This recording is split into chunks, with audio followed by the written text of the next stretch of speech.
చిన్న ఇంజెక్షన్ ద్వారా మోకాలు మరియు నడుము నొప్పులకు దీర్ఘకాలిక పరిష్కారం. డాక్టర్ ప్రకాష్ గుడిపూడి. సంప్రదించండి. Allied's pain and pain management centre, Hyderabad. ఆత్మహత్య చేసుకున్న విద్యార్థుల కుటుంబ సభ్యులను ఎమ్మెల్యే కుంభం అనిల్ రెడ్డి పరామర్శించడం జరిగింది. చెప్పండి, నిజంగా ఇది దురదృష్టం అని చెప్పొచ్చు. సరే, ఇక్కడ భువనగిరిలో ఎస్సీ హాస్టల్లో మరి ఇక్కడ బీచ్ మాల్ గర్ల్స్ హై స్కూల్లో చదువుతారు వాళ్ళు పిల్లలు. ఎస్సీ హాస్టల్ అయినప్పటికీ ఇద్దరు బీసీ అమ్మాయిలు, ఒకరు వైష్ణవి, భవ్య, ఒక యాదవ్ కుటుంబం, ఒక రజక కుటుంబం. సరే, ఏదేమైనప్పటికీ ఇది చాలా విషాద ఘటన. మరి ఈ ప్రాంతం అందరూ కూడా చాలా బాధల్నే ఉన్నాం. జర ఆవేశాలకు కూడా లోనైనరు, చాలామంది ఇక్కడ గుమిగూడినరు. ఇదేంది పరిస్థితి, ఎందుకు ఇట్లా అయిందని. సరే, దీని మీద ఒక ఎంక్వైరీ అయితే జరుగుతూ ఉన్నది. మేము రాత్రి నుంచి కూడా మరి కలెక్టర్ గారితో మాట్లాడినాం, డీసీపీ గారితో మాట్లాడుతూ మరి దీని మీద కాన్స్టెంట్గా ఏం జరుగుతుంది, ఎట్లా జరుగుతుంది, ఎంక్వైరీ ఏంటిది కథ అనేది రాత్రి నుంచి కూడా మాట్లాడుతున్నాం, పర్యవేక్షణ చేస్తున్నాం. మరి ఉదయమే కూడా మాట్లాడుతూ మరి ఇక్కడ ఏం జరుగుతుంది అనేది ఇక్కడ పోస్ట్మార్టం దగ్గరికి వచ్చి మరి ఆ కుటుంబాలు వచ్చినాయి, వాళ్ళని పరామర్శించినాం. సరే, మా వంతు సాయంగా ఓ ₹1,00,000 ఇచ్చినాం, 50,000 ఇచ్చినాం వాళ్ళకు దాన సంస్కారాలకు కానీ ఇతర కార్యక్రమాలకు కానీ. సరే, ఈ సంఘటన చాలా బాధాకరం. ఈ సంఘటన జరగడం అంటే ఒక ఎస్సీ హాస్టల్లో ఎక్కడి నుంచో చదువుకోవడానికి వచ్చిన పేద పిల్లలు ఈ హాస్టళ్ళల్లో ఉంటారు. మరి ఆ వార్డెన్స్ బాగా చూసుకోవాల్సిన అవసరం ఉండే. సరే, అదేగాక ఏమవుతుందంటే ఓసారి ఈ పిల్లల మధ్యన చిన్న చిన్న ఘర్షణలు జరుగుతాయి, చిన్న చిన్న టీజింగ్స్ ఉంటాయి, సీనియర్స్ జూనియర్స్ను చేసే పరిస్థితి ఉంటుంది. ఓసారి అతిక్రమిస్తారు, యంగ్స్టర్స్ జరుగుతుంటాయి.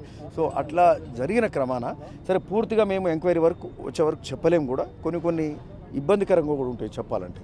సరే,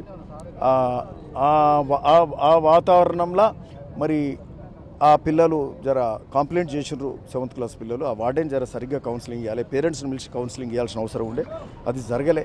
సో ఆ వార్డెన్ మీద కూడా ఎంక్వైరీ చేస్తున్నాం, ఎట్లాంటి కఠిన చర్యకైనా వెనకాడం అని చెప్తూ తప్పు తేలితే సరే ఆ పిల్లలు ఆ కౌన్సిలింగ్లో తేడా ఉందా, గ్యాప్ ఉందా, ఆ జరిగిన సంఘటనలో వాళ్ళు బాధపడ్డారు, ఇబ్బంది పడ్డారు, ఆ క్షణికావేశంలో హ్యాంగ్ చేసుకోవడం జరిగింది. కొంచెం ఆగినా బయటపడుతుండ్రి. సరే, ఈరోజు ఈ పరిస్థితి ఉండకపోతుండే. ఒకటి ఏంటంటే సరే, ఆ కుటుంబాలకు ప్రగాఢ సంతాపం తెలిపినాం, ఇంతకుముందు చెప్పినప్పుడు ఆర్థిక సాయం చేసినాం. మేము ప్రభుత్వ పరంగా రాష్ట్రంలో బెస్ట్ కంపెన్సేషన్ ఎక్కడ ఇచ్చిందో అట్లాంటి కంపెన్సేషన్ ఇక్కడ ఇస్తామని కూడా ఈ సందర్భంగా చెప్తున్నాం. ఒకటి ఆ కంపెన్సేషన్, ఒకటి 2 అవుట్సోర్సింగ్ ఉద్యోగాలు ఇక్కడ భువనగిరిలో ఇస్తాం ఆ 2 కుటుంబాలకు. అట్లనే వాళ్ళకు సంబంధించి ఇక్కడ వాళ్ళు గారు కాబట్టి వాళ్ళకి స్టేషన్ కాన్పూర్లో ఒక ప్లాట్ ఇల్లు ఇచ్చే కార్యక్రమం చేస్తాం. అట్లే నర్సంపేటలో కూడా మాధవరెడ్డి గారు ఎమ్మెల్యే గారు, వారికి కూడా మేము మాట్లాడతాం. వాళ్ళు కూడా అక్కడ ఎంపీటీసీ కూడా వచ్చిండ్రు, మీ పేరేమండి, మురళి వచ్చిండ్రు. అక్కడ స్టేషన్ కాన్పూర్ సర్పంచ్ కూడా వచ్చిండ్రు. వాళ్ళ బాగోగులు చూసుకుంటాం, వాళ్ళకు ప్లాట్ ఇల్లు ఇచ్చే కార్యక్రమం చేస్తాం, ఆ కుటుంబాలను ఆదుకుంటాం. కంపెన్సేషన్ ఏ విధంగా ఇట్లాంటి సందర్భంలో ఇస్తారో అట్లాంటిది ఇచ్చే కార్యక్రమం చేస్తాం. సరే, ఇకపోతే అన్నిటికంటే సరే ఇట్లాంటి సంఘటనలు జరగవద్దు. ఈ వార్డెన్స్ కౌన్సిలింగ్ ఇస్తుండ్రా లేదా, అసలు ఈ వీళ్ళు పిల్లలకి ఏ విధంగా కౌన్సిలింగ్ ఇస్తున్నారు అనేది, అసలు ఈ వార్డెన్లందరూ నా దగ్గర కూర్చోబెట్టి కౌన్సిలింగ్ ఇవ్వాల్సిన అవసరం కూడా ఉంది. ఎందుకంటే వీళ్ళు ఎక్కడెక్కడి నుంచో పేదలు, అనాథ పిల్లలు వస్తారు, పేద పిల్లలు వస్తారు. అంటే ఫర్ ఎగ్జాంపుల్ కస్తూర్బా స్కూల్స్ ఉన్నాయి, అతి పేదవాళ్ళు అనాథలు ఉంటారు, ఆడ అనాథ పిల్లలు ఎక్కువ చదువుకుంటారు. వాళ్ళకి ఆడ ఫర్నిచర్ లేదు, ఏది లేదు, వసతులు లేవండి. 10 ఏళ్ళకి వెళ్ళి విద్యను మొత్తము నిర్లక్ష్యం చేశారు. ఇంటర్మీడియట్ పిల్లలు కింద కూర్చుంటారు. నిన్న ఒలిగొండకు పోతే ఆడ కస్తూర్బా స్కూల్లో అసలు బెంచ్లే లేవు. ఒక్క 10th క్లాస్ స్కూల్లో బెంచ్లు ఉన్నాయి. 6వ తరగతి నుంచి 12 వరకు చదువుతారు, ఇంటర్మీడియట్ వరకు. అంటే ఇట్లాంటి వసతులు లేకుండా ప్రెస్టీజియస్గా ఉండాలి కస్తూర్బా స్కూలు, ఆ పేరు దాని తగ్గట్టు ఉండాల్సిన అవసరం ఉంది. మోడల్ స్కూల్స్లో వాళ్ళకు సంబంధించిన యుటెన్సిల్స్ లేవు, ఫర్నిచర్ కొంత ఇబ్బందికరంగా ఉన్నది. సో ఇన్ఫ్రాస్ట్రక్చర్ పెంచాల్సిన అవసరం ఉంది. మరి ఇది కాదు పరిస్థితి, ఆడ కరెంటు లేదు, వాళ్ళకి నీళ్లు లేవు.